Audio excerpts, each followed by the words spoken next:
My mission is simple, to make you money. I'm here to level the playing field for all investors. There's always a bull market somewhere, and I promise to help you find it. Mad Money starts now. Hey, I'm Cramer. Welcome to Mad Money. Welcome to Cramerica. Other people, my friends, I'm just trying to save a little money here. My job is not just to entertain, but to educate, to teach. So call me at 1-800-743-CNBC. Tweet me at Jim Cramer. Nothing's easier than being negative right now. We practically revel in it, don't we? There's so much to dislike about the economy, about the frantic nature of tech, about oil, about the president's handling of the war, about inflation, about housing affordability, and about the bond market, whether it be the 2-year, the 10-year, or the dreaded 30-year varietal. So it's easy to see why the market sells off on a day like today, with the Dow slipping 116 points, S&P declining 0.69%, NASDAQ tumbling 1.33%, a true annihilation for all the great data center and hardware stocks that have been so hot. But for a moment, let me give you an alternate reality. No, I'm not going to say that while we have too much debt, so much that we have to now $1 trillion bill just on the interest of the deficit, that it's something we can handle. That would put me right up here on the top of the stupidity chart. I don't know how it gets resolved here or in the other countries with rates are too high. But let's accept for the moment that the bank won't be broken anytime soon and move on. No excuses for the president either. With the way this war is going, it's becoming a rare issue that now unites the left and the right with disgust. It's not even controversial, right? Almost no one likes it, not just because it raises the price of all fuels, especially diesel. We all have our true norths. I like the late General George Marshall, the highest-ranking officer in the Army during World War II. He would not tolerate losing. Neither would Harry Truman. President Trump often talks about loser this and loser that, and how presidents have lost war after war. If he wants to see how who didn't lose a war, maybe he should check those two out. Hey, or how about getting right with Lincoln? Wars can be won even by someone who says he's not willing to lose. But I want to make a contrarian argument that's bigger than that for a moment. We all know that as long as the president and the Iranians can't agree to anything and the MOU has expired, we can't expect anything good to come of it. That said, we also know that these oil rallies can get overdone. We know that the Strait is one way of getting oil through the stymie, and the Houthis in Yemen are trying to tap the Red Sea, too. We know the Iranians are receiving all sorts of weapons from Russia. Can't believe the Russians have anything to spare, but apparently they do. But the Houthis might just be on borrowed time, given that they're surrounded by enemies. So I'm going to count the Red Sea as a stopping point. At the same time, we'll soon be pumping much more oil here in America because there are a host of pipelines that will now take natural gas that flares when the oil companies drill. You're not allowed to flare in this country. There'll be a huge amount of drilling coming out that you're not even hearing about in New Mexico. It isn't being considered. It should be. I bet that becomes our biggest growth area within the next 5 years. The Bakken's growing again. Venezuela is pumping even more as its refining capacity is shot. The Chinese seem to have a limitless strategic petroleum reserve, too. I just don't see oil skyrocketing much past $100 in Brent. It's now at $91. Not positive. But it's not the end of the world, even as it's jacking diesel up well over $5 a gallon. I'm simply saying that oil will get to a price that doesn't push bonds down every single day.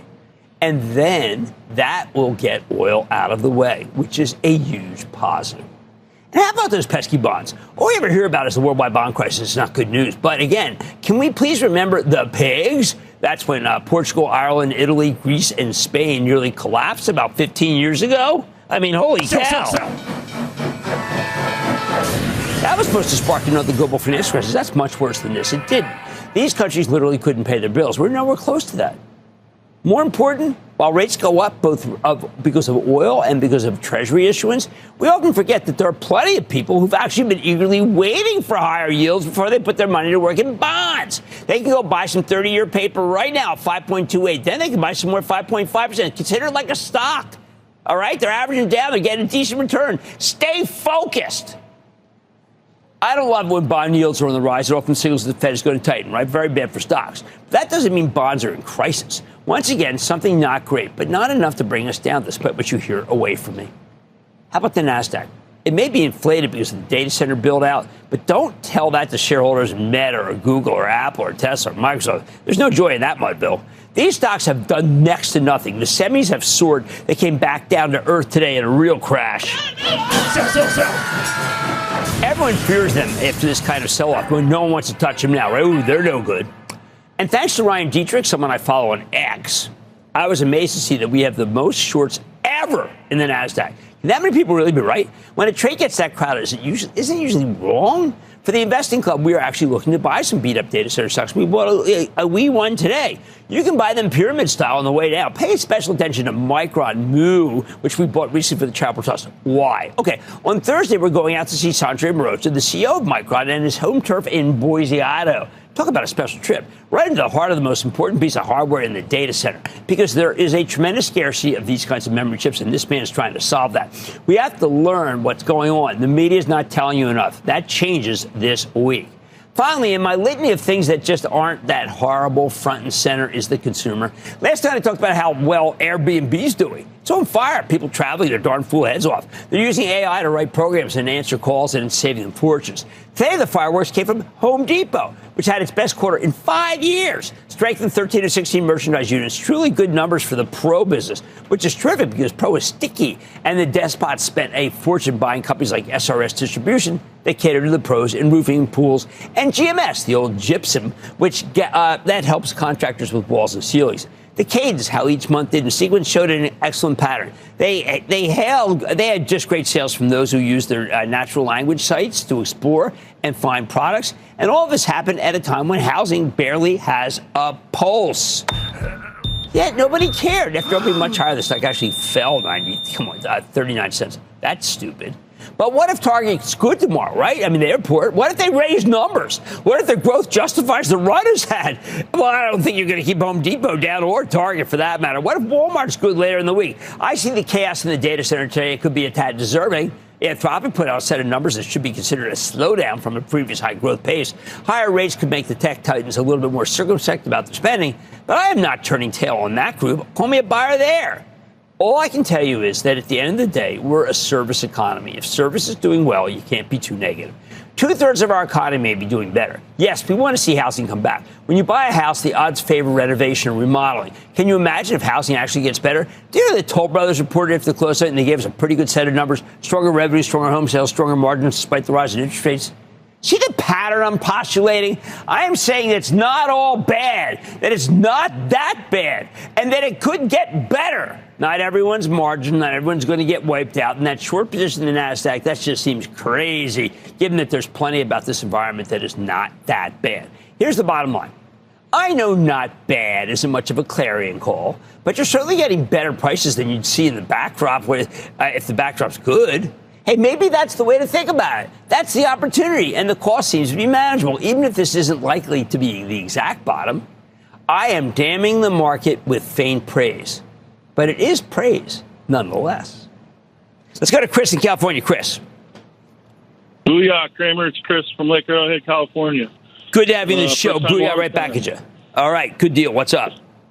I've already got my initial investment out of this stock, so I'm playing with house money. But tell me, Jim, what should I do? Hold, sell, or buy more Snowflake? You don't want to sell that Snowflake, man. That thing is hot as a... this is a stock that is so obviously going to have an upside surprise that I just question whether it'll be surprising when they report the upside.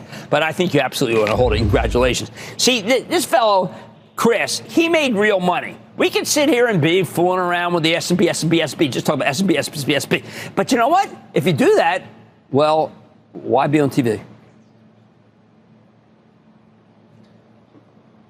John in Florida. John. Booyah, Jim. Booyah, John. What's going on? So I'm a little frustrated. My stock has lower lows, has lower highs, no immediate catalyst. I don't know if I should buy more or rotate it out. What are we going to do with our Broadcom? Oh, now let's come on. Now let's settle down there for a second. This is Hawk-Tan. This is one of the greatest performers of all time. We can't be so short-term that we end up selling some good stuff. I go back over this with Jeff Marks every day. I have a program. I mean, he said, like, Jim, it's not moving. But it is up. It's been up long-term. The chart, if I went like this and we can see a chart, which we can't most definitely, it would show you a chart that is up. And that chart is AVGO, the old Avago, which is now Broadcom. I feel like going after that call. I feel like going right to Alaska. Let's go to John in Alaska. John. Hi, Jim. How you doing? Not bad, John. Thank you for asking. How about you? I'm doing good. I just wanted to talk to you about a stock. It's called Arista Networks. The ticker's ANET. I heard they're big in the AI sector for the cloud networking services, but I know that they trade at a pretty high valuation, but their financials have looked good recently. I was just wondering what your thoughts on that stock. Okay, this is Jay Shri Yalal, who is one of my idols. I had her on last week. I cannot believe how well they're doing. I saw the stock down 5. I said to myself, if this thing were to go down 20, you know what I have to do? I have to call the club and go, surgically removed.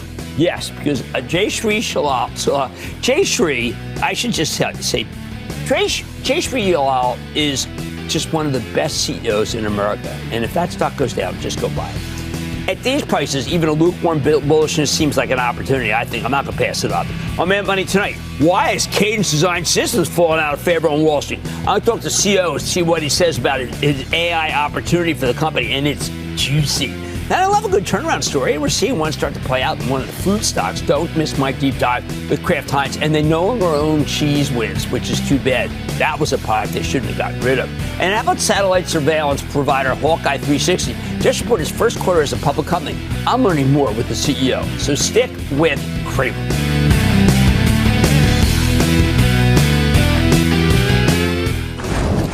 Don't miss a second of Mad Money. Follow @Jim Cramer on X. Have a question? Tweet Cramer. #MadMentions. Send Jim an email to madmoney@cnbc.com or give us a call at 1-800-743-CNBC. Miss something? Head to madmoney.cnbc.com.